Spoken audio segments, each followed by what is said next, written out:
Hechos capítulo 4, después de haber predicado Aarón, se me complica acá ahora. Menos mal que él predicó antes de ir para la conferencia de predicación expositiva, porque si no me hubiese complicado muchísimo más, hubiese subido muchísimo el estándar y no sé si podría ahí mantener eso. Tremendo, ¿no? 12 puntos. Está complicado. Vamos a frenar esto de que la gente de acá salga para ir a aprender a predicar, porque si no nos complica a nosotros que venimos a predicar aquí. Entonces, ya no hay más estas conferencias, no están liberados más para estas conferencias. Si Dios es por nosotros, ¿quién contra nosotros? Esta es una palabra de Pablo a los romanos, y yo la aproveché para poner como tema, título de nuestro mensaje hoy. Si Dios es por nosotros, ¿quién contra nosotros? La idea es buscar entender qué es eso de Dios es por nosotros, es decir, cómo procesamos, cómo interiorizamos eso de Dios es por nosotros y cómo también reaccionamos a eso de quién contra nosotros. Esta garantía que tenemos una vez que Dios es por nosotros, de que es una pregunta retórica de que ¿quién puede ser contra nosotros una vez que Dios está con nosotros? Pero ¿cómo entendemos esta presencia de Dios con nosotros? ¿Y cómo entendemos nadie es contra nosotros a partir de la presencia de Dios? Básicamente eso es lo que vamos a estar mirando acá. A partir del 23 nos dice así: cuando quedaron en libertad, se está hablando de Pedro y Juan. Es la secuencia de la sanación allá atrás que pasó con el hombre cojo, el discurso, el encarcelamiento de Pedro y Juan, el discurso de Pedro y Juan, la prohibición de las autoridades para que siguieran predicando, la reacción de ellos a esta prohibición.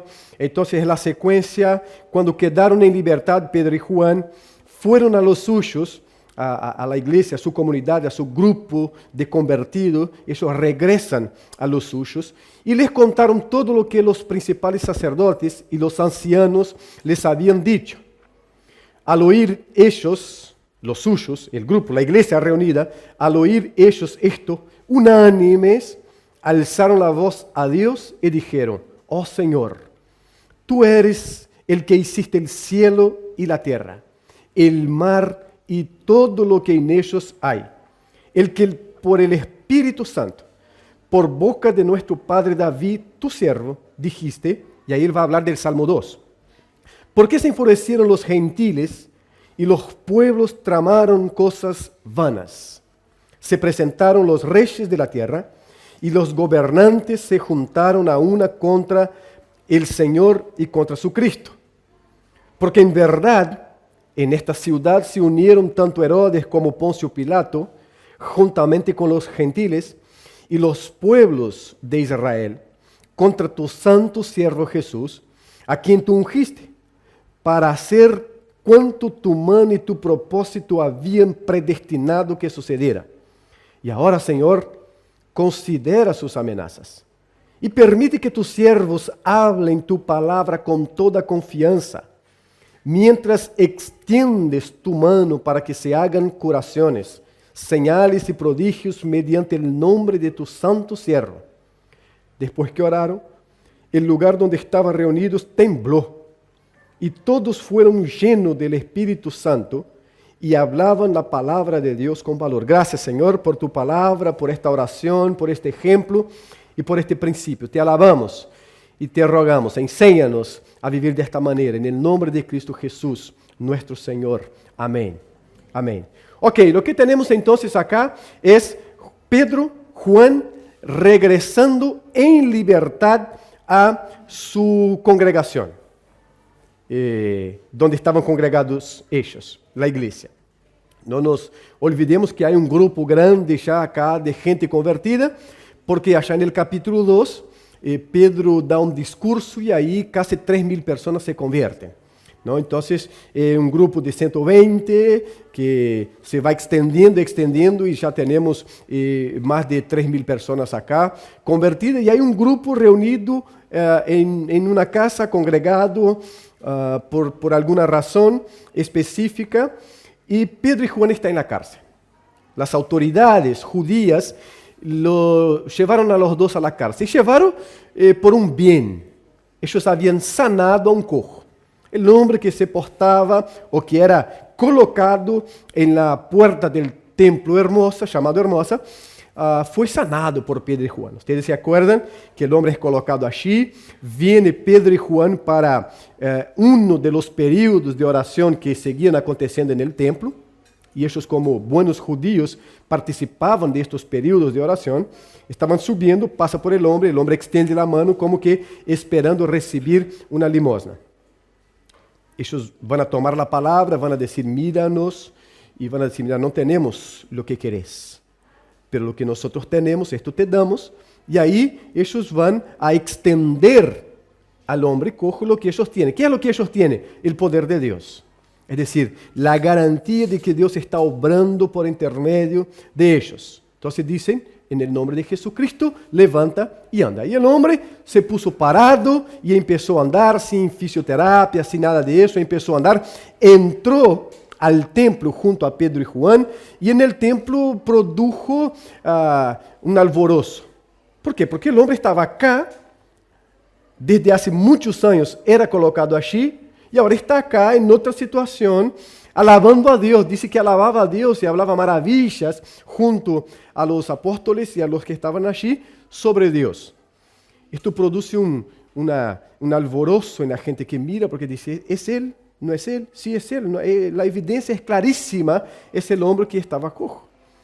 Y ahí Pedro nuevamente va a tomar la palabra y va a dar un discurso y va a decir, mira, no sé por qué ustedes están así,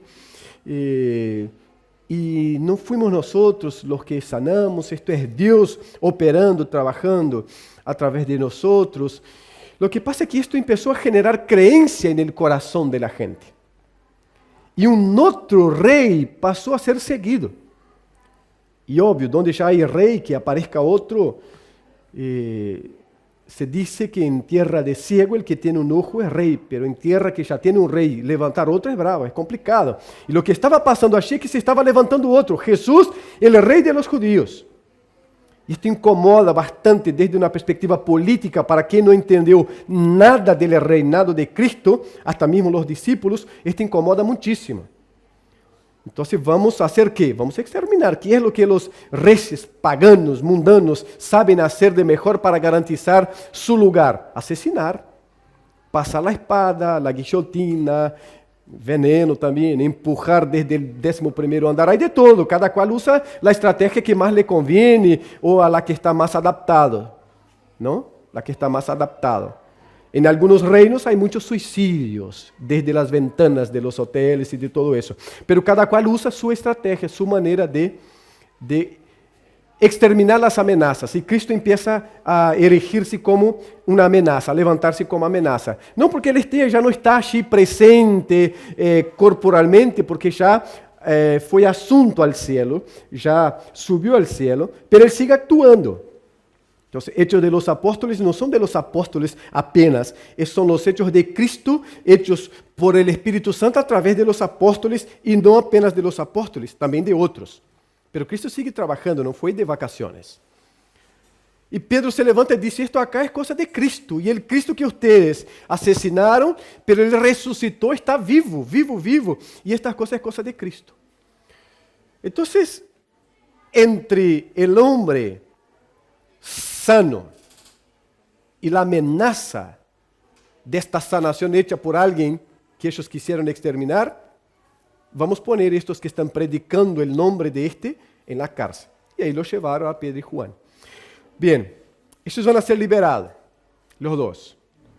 Y van a ser liberados con una condición. Mira, las autoridades miran y dicen, acá es complicado porque la evidencia está.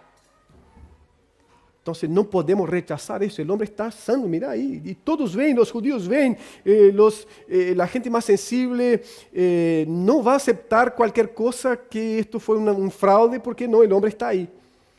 Entonces se reúnen aparte de Pedro y Juan y deliberan y dicen, es complicado, vamos a achar, mira, está bien, vamos a liberarlos, pero ustedes van a hacer una cosa, no van a predicar más a este Jesús.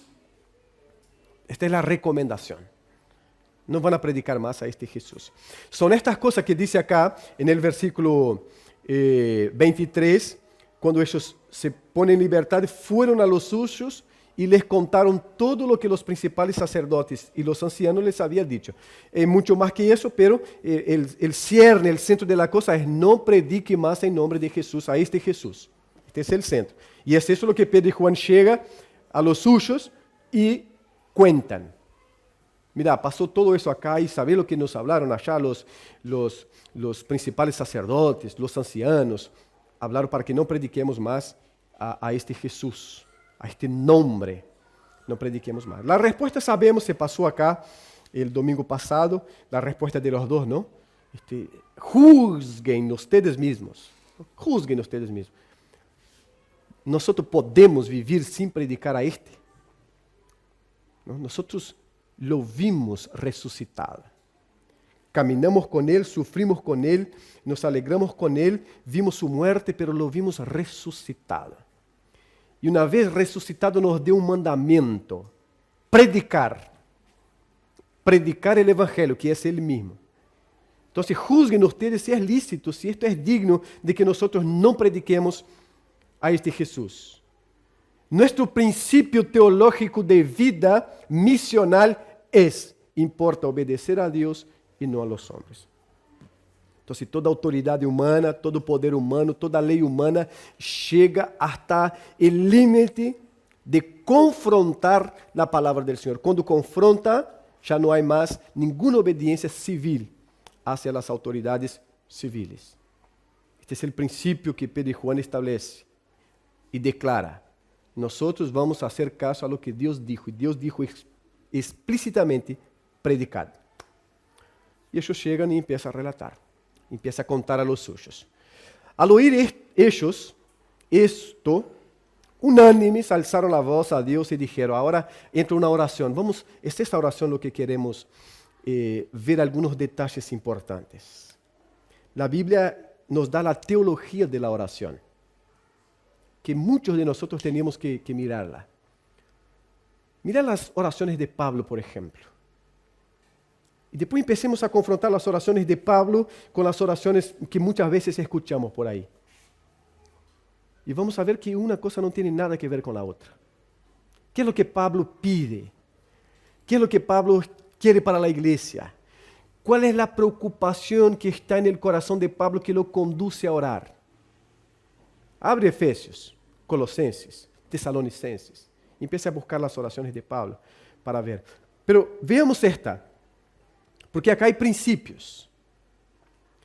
Cuando yo digo que hay principios, hay cosas que nosotros tenemos que mirar y decir, esto acá quiero hacer, porque son principios. Al final hay un modelo, se dice que tembló el lugar, entonces esto acá es un evento puntual, no es que tenemos que orar y esperar, ahora Señor, hace temblar la cosa. No, porque acá fue algo puntual que pasó. Puede volver a pasar, Dios puede hacer temblar lo que quiera, pero fue algo puntual. Ahora, hay otras cosas que son principios y en estas cosas tenemos que fincar nuestros pies, nuestra voz, nuestra teología. Oh Señor, mira la oración, hermanos. Oh Señor, tú eres el creador de todo, para ser cortita. Tú eres el creador de todo. ¿Cómo los hermanos empiezan a orar? Mira la teología que está en el corazón de los hermanos. Mira lo que está ocupando el centro del corazón de los hermanos. Dios como creador de todas las cosas. Oh Señor, tú eres el que hiciste el cielo y la tierra, el mar y todo lo que en ellos hay. Ellos se dirigen a Dios como Dios grande, creador de todas las cosas. Está diciendo, Señor, no hay un rincón en el mundo, no hay una esquina en este mundo, no hay un lugar en este mundo que tú no conozcas, porque tú eres el creador de todas las cosas. Ellos se relacionan con Dios como Dios creador de todas las cosas, como Dios que conoce todas las cosas porque Dios las creó. Entonces, oh Señor, tú eres el que hiciste el cielo y la tierra, el mar y todo lo que en ellos hay, el que por el Espíritu Santo, por boca de nuestro padre David, tu siervo, dijiste. Aí ele vai dar outro detalhe importante para nós. Estão orando a partir da palavra.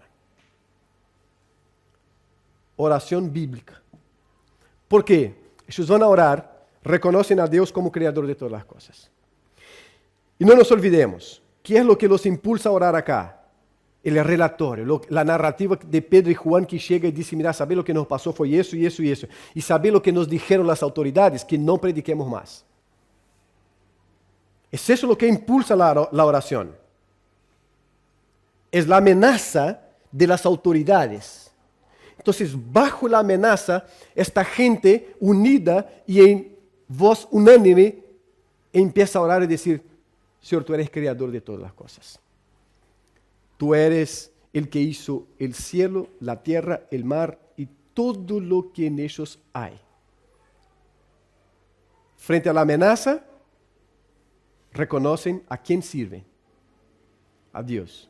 Ese Dios es creador. Y acá ellos lo llaman de déspota, soberano. En las traducciones, muchas nuestras está el soberano. Porque el déspota es aquel que gobierna con total poder y autoridad. Y puede ser para bien y puede ser para mal. Este es un déspota.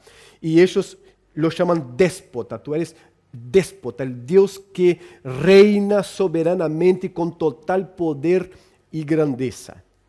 Mira la comprensión teológica que ellos tienen de Dios para orar. Y ahí siguiendo, ellos revelan lo que está en el corazón. ¿Y qué es lo que está en el corazón de esta gente? La Escritura. Salmo 2. Que es un salmo que en su inmediatez fue aplicado a David, al ungimiento de David y a su trono. Pero que al final termina exaltando y aplicándose al Mesías. Entonces se convierte en un salmo llamado mesiánico, porque es una referencia al Mesías. Y ellos tienen esto en el corazón, la palabra del Señor. Están orando anclados en la palabra del Señor, en lo que Dios dice de sí mismo y en lo que Dios habla hacia su Cristo. Entonces, versículo después, la segunda parte del 25. ¿Por qué se enfurecieron los gentiles? Este es el salmo. Parte, por supuesto.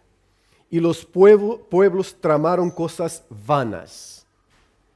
Se presentaron los reyes de la tierra y los gobernantes se juntaron a una contra el Señor y contra su Cristo. Nuevamente, ¿cuál es la amenaza? No prediquen más. Entonces, ellos están recordando el Salmo 12 y diciendo cómo se aplica este salmo exactamente al Mesías. Mira cómo la gente, los gobernantes, se juntaron contra su ungido. Entonces, en un principio, David, pero luego el salmo es mesiánico y ellos reconocen que lo que pasó con Cristo era palabra del Señor. Estaba escrito, registrado.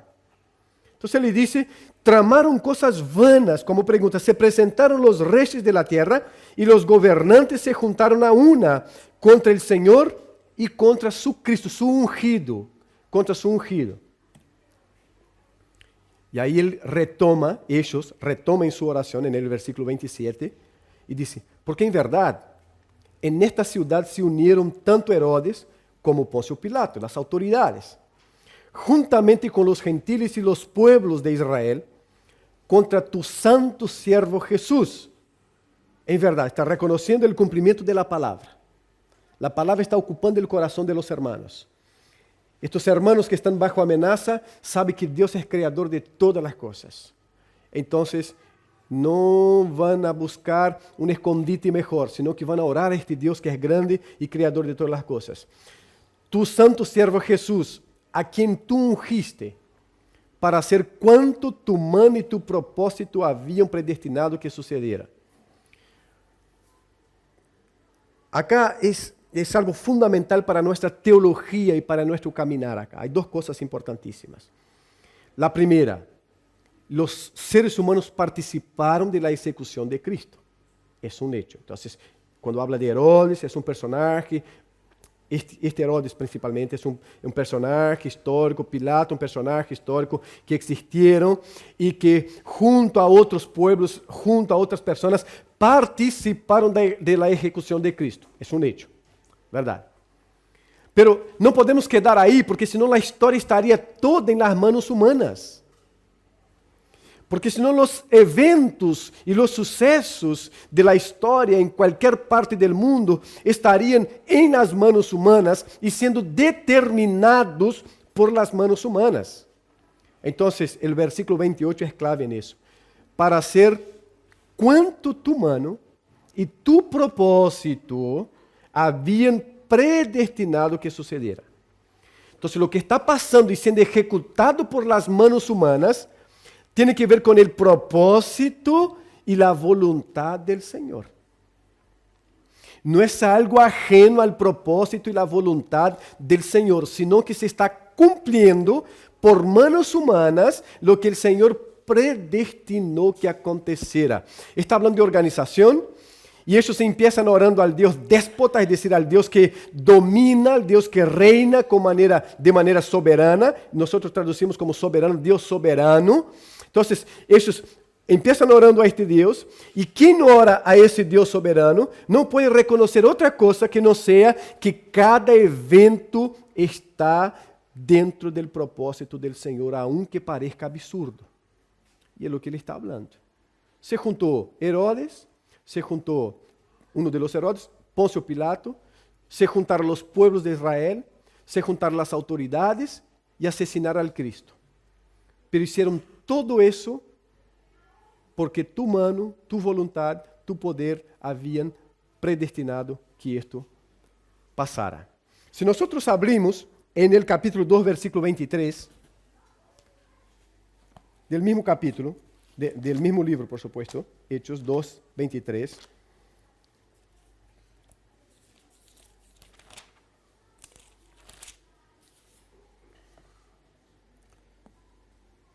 Mira lo que dicen allí atrás. Entonces no es algo que está suelto en la Biblia, es un tema que va pasando en cada libro bíblico, en cada carta. A este, está hablando de Cristo, entregado por el determinado consejo y anticipado conocimiento de Dios, prendisteis y matasteis por manos de inicuos, crucificándolo. A este ustedes lo mataron. Pedro es el otro discurso de Pedro. Pero a este Jesús ustedes lo mataron. Pero lo mataron porque foi entregado por el determinado consejo e antecipado conhecimento de Deus. Não foi porque não se pudo fazer nada, ou porque ustedes se enojaram e dijeron, não, hay que poner fin a isso. É porque esta gente, sin querer e sin saber, se convirtió en instrumento de Deus para a execução de su plan, para a execução de su voluntad. E acá se repite lo mismo. Para hacer quanto tu mano e tu propósito haviam predestinado que sucediera. A gente está orando com a consciência de que Deus é soberano e sua vontade é perfeita. E que é o que genera isso? Genera orações sometidas à vontade do Senhor, porque se Deus é soberano e tem uma vontade perfeita, que é o que hago eu? Oro por essa vontade. Não oro para llevar a Deus mi voluntad ou para hacer com que Deus entenda lo bueno que são nuestras voluntades ou nuestros caminos, sino para entender la voluntad del Señor y saber que esta voluntad es perfecta. É o que ellos están reconociendo acá en esta oración. Para hacer quanto tu mano e tu propósito haviam predestinado que sucediera. Não é algo que aconteceu no caminho sem conhecimento. E aí el 29. E agora, Senhor, considera suas ameaças. Amenaza de las autoridades, não predique. E acá esta oração poderia haver ganado muitos rumbos, muitas direções, muitos caminhos. ¿No? Considera, Senhor, e vê nossa fidelidade, como nós queremos ser-te fiel, pero acá as autoridades não han permitido que prediquemos. Nos han dado ordem expresso e devemos deixar de predicar, Senhor. Não é que não há ganas em nós, não é que não entendimos o mensagem, o mandamento, é que as autoridades, se não são quaisquer, são plagas e plagas complicadas, nos proibiram. Era um caminho natural para uma oração de um ser humano. Um ser humano. Não? Outro caminho seria, Senhor, agora livra-nos de toda esta maldade, porque não é nada malo em isso, pero livra-nos de toda esta maldade no coração destas autoridades, porque nós sabemos de lo que são capazes e vimos lo que hicieron com o próprio Cristo. E se a Cristo hiciera lo que hicieron, ¿quiénes somos nós para que não hagan coisas piores? Então, livra-nos de tanta maldade. Era um caminho legítimo para uma oração, pero não. Eu disse, agora, Senhor, considera suas ameaças y permite que tus siervos hablen tu palabra con toda confianza. No es esconderse, no es huir, no es autovictimarse, no es somos los pobrecitos de Israel. No, Señor, frente a estas amenazas tenemos un orden expreso que es la predicación del Evangelio. Ahora, entonces, considera las amenazas. ¿Para qué? Para que tus siervos no desmayen en la predicación del Evangelio. Por el contrario, permite que tus siervos hablen tu palabra con toda confianza. Están orando a un Dios soberano, creador de cielo y tierra y de todo lo que hay, que gobierna con todo poder, con toda autoridad, que es fiel porque la palabra dada años antes se está cumpliendo y ellos reconocen. Mira, a tu ungido lo asesinaron. Es una palabra de años antes, se está cumpliendo. Entonces, reconocen la fidelidad del Señor. Reconocen el plan perfecto de Dios porque lo que está pasando porque es propósito del Señor. Si no, no estaría pasando. Está siendo hecho por manos humanas, pero es propósito del Señor. Y ahora reconocen la seriedad de la amenaza. No es cualquier cosa, es una amenaza seria de gente que está dispuesta a hacer lo que fuere necesario para cumplir con sus amenazas. Y ellos piden al Señor: Señor, permite que tus siervos hablen tu palabra con toda confianza. No disminuya frente a las amenazas. No se esconda con esta palabra frente a las amenazas. Y mientras predicamos con toda confianza, extiende tu mano para que se hagan curaciones, señales y prodigios mediante el nombre de tu santo siervo Jesucristo. El énfasis no está en lo que la mano de ellos puede hacer. Entonces, no es que ellos están queriendo para ellos poder para poder realizar sanaciones, curaciones y todo eso. El énfasis de esta oración está en lo que la mano de Dios puede hacer a través de ellos. Una oración que glorifica al Señor. Es lo que la mano de Dios, acá recae el énfasis de la oración, lo que la mano de Dios puede hacer allí a través de ellos. Ellos se colocan como instrumentos, diciendo: Señor, que tu mano, mientras predicamos, esté operando curaciones, sanaciones, milagros, pero todo eso es para la gloria del Señor, no es para la de ellos. Una oración que está centrada, completamente centrada. Y ahí, en el 31, después de que oraron, el lugar donde estaban reunidos tembló. Eso es acá que digo, ¿no? Aprendemos la otra parte: orar, confiar, buena teología. Pero esto acá fue algo muy puntual. Después que oraron, el lugar donde estaban reunidos tembló. Y ahí se repite algo que se va a dar varias veces, tanto en Hechos, pero también en Efesios, en fin, que es la llenura del Espíritu Santo. ¿Tá? El ser lleno del Espíritu Santo. Pablo da esto como mandamento: busquen ser llenos del Espíritu Santo. Entonces no está hablando del llamado bautismo que uno recibe en la conversión. No está hablando de este ser morada del Espíritu Santo que todo creyente es. Está hablando de un evento otro, que es ser lleno, buscar ser lleno del Espíritu Santo, buscar esta osadía que viene del Espíritu Santo. Y es lo que vuelve a pasar aquí. Ya había pasado, capítulo 2 había pasado y va a repetir en otros momentos, y aquí vuelve a pasar. Y todos fueron llenos del Espíritu Santo y hablaban la palabra de Dios con valor.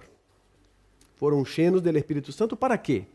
Para hablar la palabra de Dios con valor. Bien, buena teología para la oración. Dios está entronizado, es el creador de todas las cosas y conoce cada rincón de nuestro ser y del universo en general. ¿Por qué? Porque Él es el creador. Esto está en el corazón de los hermanos. Buen principio para la oración: la fidelidad del Señor en sus planes. Cada cosa que va aconteciendo, Dios tiene planificada, tiene propósito, aún aquellas que nos parezcan más absurdas. Si oramos a un Dios soberano, no podemos pensar que las cosas a nuestra vista absurda no tienen sentido, porque senão Dios no es soberano. Acá estamos o rechazando una cosa u otra. Para un Dios soberano no hay cosa absurda. Si hay cosas absurdas, Dios dejó de ser soberano, porque esas cosas no están dentro de una planificación de un Dios que sabe todas las cosas.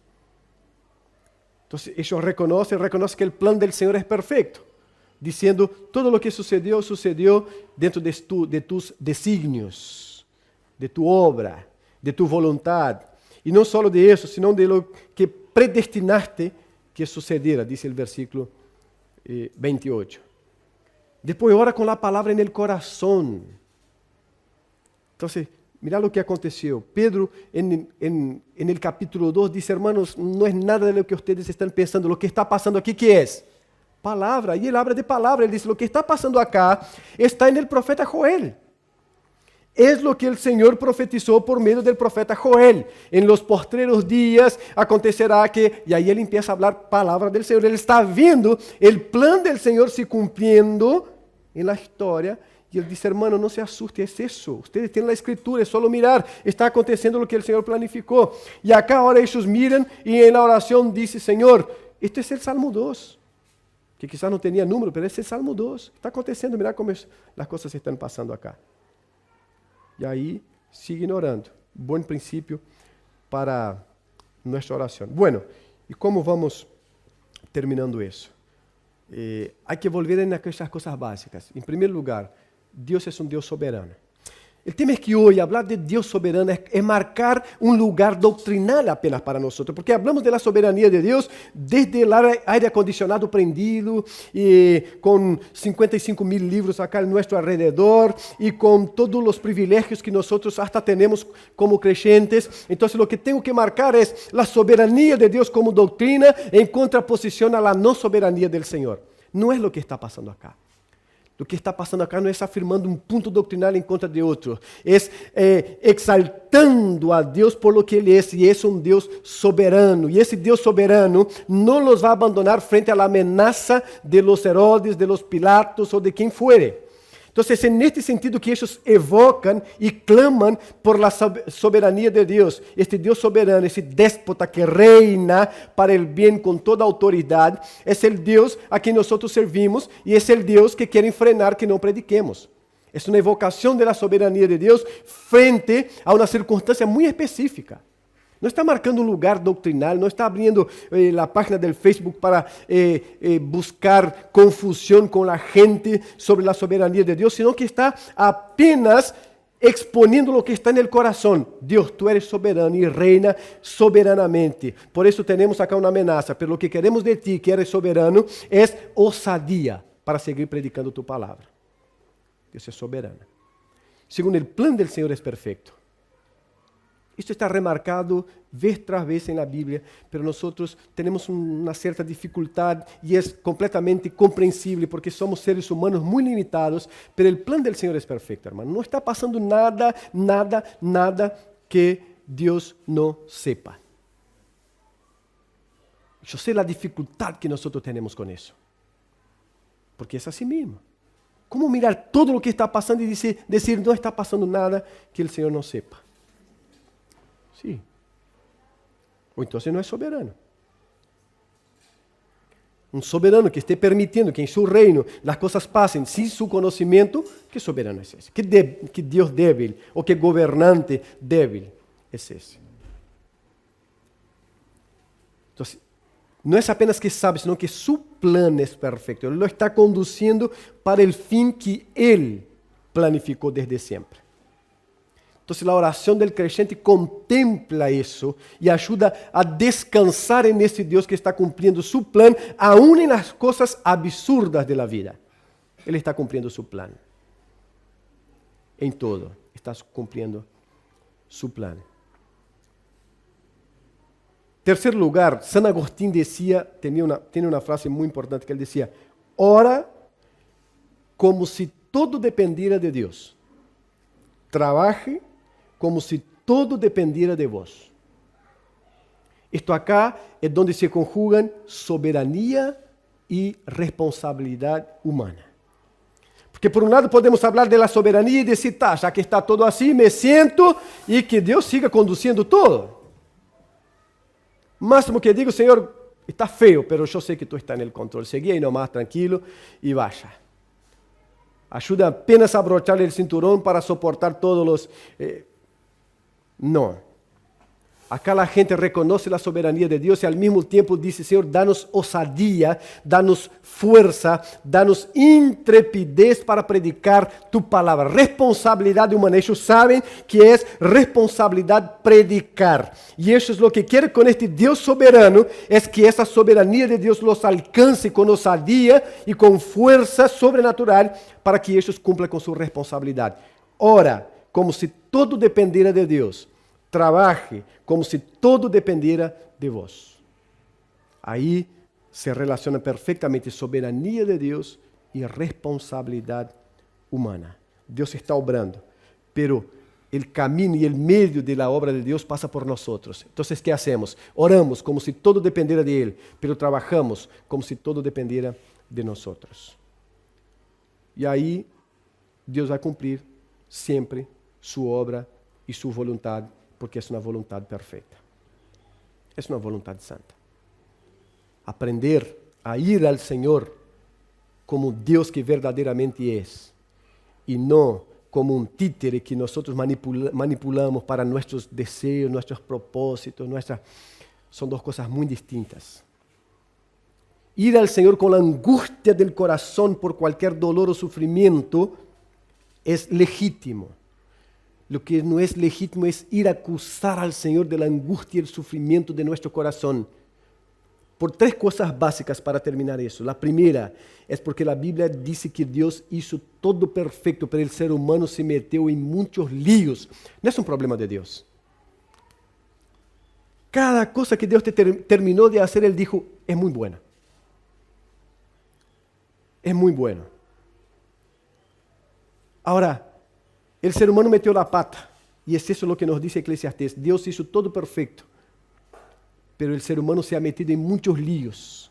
Y todas las veces que la angustia llega a nuestro corazón, nosotros nos acordamos de Dios. No para decir, Señor, perdóname porque metí la pata, sino para decir, ¿dónde estás tú? No pasó con esta gente. ¿Dónde estás tú con esta amenaza que nos hacen acá? Es un mandamiento tuyo. No, Señor, danos intrepidez, danos ganas y osadía para predicar tu palabra como tiene que ser predicada. Ahora, ¿en qué metió la pata el ser humano? El ser humano metió la pata cuando pecó. Y ahí uno dice así, pero yo no tengo nada que ver con Adán, porque yo no estaba en el Edén, porque yo no participé del pecado de Adán. La Biblia dice que todos pecaron y están separados de la gloria del Señor. Y todos pecaron por causa de Adán que desobedeció. Y ahí nosotros nos quedamos enojados porque yo no estaba en el jardín del Edén. Pero yo tampoco estaba en la cruz. Y el sacrificio de Cristo me alcanza y me da vida eterna cuando yo no fui colocado en la cruz. ¿Por qué no nos quejamos de eso? Porque el tema nuestro es espiritual. El Espíritu Santo tiene que abrir nuestros ojos para entender que Dios es perfecto y hizo todo perfecto. Pero que nosotros metimos la pata, pecamos, mesmo cuando yo no estaba en el Edén. Pero que Dios en su gracia ofreció a Cristo para ir a la cruz cuando yo tenía que ir, pero no fui. Y estoy gozando hoy aquí, en este día, en esta iglesia, junto con ustedes, de esta gracia que Dios derramó en mi corazón, porque Cristo estuvo en la cruz y yo no pasé por ella. De esto no me quejo. No me quejo. ¿Y cómo termina todo? Termina con Cristo regresando, hermanos,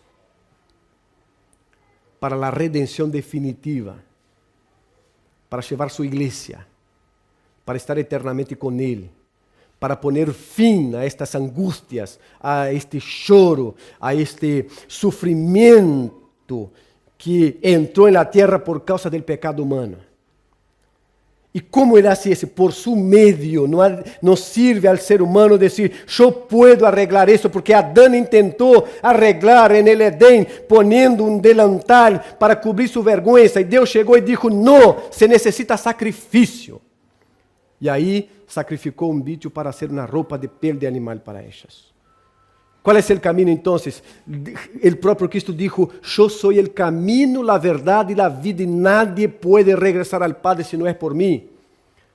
Y en otro lugar se dice que ningún otro nombre ha sido dado bajo el cielo y en la tierra para que nosotros volvamos a Dios, sino a Cristo y solamente a Cristo. Fuera de Él no hay camino. ¿Por qué? Porque es la provisión de Dios para que el ser humano caído pueda regresar a Dios en perdón y redención. Apenas por Cristo, en la cruz. ¿Hay solución? Sí, claro que hay. En Cristo y apenas en Cristo. La culpa es de Dios. Cualquiera que quiera ser sincero sabe que no. La culpa es nuestra. Nosotros somos los que nos equivocamos. Pero como siempre, desde el principio, siempre buscamos el culpado por nuestras tragedias y angustias. Cuando Dios extendió su perdón en Cristo para decir, mira, la culpa es de ustedes, pero la solución es mía. Acá está Cristo. Arrepiéntase y vuelvan. Entonces, soberanía del Señor, responsabilidad humana. Que Dios nos dé de su gracia y misericordia para poder ver que yo no estuve en la cruz, pero allí estuvo el sacrificio perfecto de Dios que es Cristo Jesús, el Hijo perfecto, con un Padre perfecto, que tiene un plan perfecto, está cumpliendo a la perfección este plan y todo terminará como Él quiere, en el nombre de Jesús. Amén. Te alabamos, Señor, por esta mañana y te alabamos por los ejemplos bíblicos que tenemos. Te alabamos, Señor, porque en la cruz yo no estuve en el Edén, estuve representado en Adán, Señor. O de alguna manera estuve en Adán y soy pecador por eso, pero no estuve en la cruz, pero soy salvo por el sacrificio de Cristo Jesús, que se donó, se entregó, murió y resucitó por mí. Gracias por este perdón recibido. Gracias por esta gracia derramada en mi corazón y en mi vida. Gracias, oh Dios, porque esto me hizo ser iglesia con los redimidos tuyos. Gracias porque tu plan es perfecto, Señor, y se está cumpliendo a la perfección. Y un día yo te veré, oh Jesucristo, volviendo a levantar tu iglesia para estar contigo eternamente, Señor. Te alabo por eso, te glorifico por eso. Y me pongo a tus pies, Señor, reconociéndote como Dios soberano y eterno, creador de todas las cosas, como Dios de planes perfectos y que se cumplen a la perfección porque son tuyos. Te alabamos en esta mañana, en el nombre de Cristo. Amén. Amén.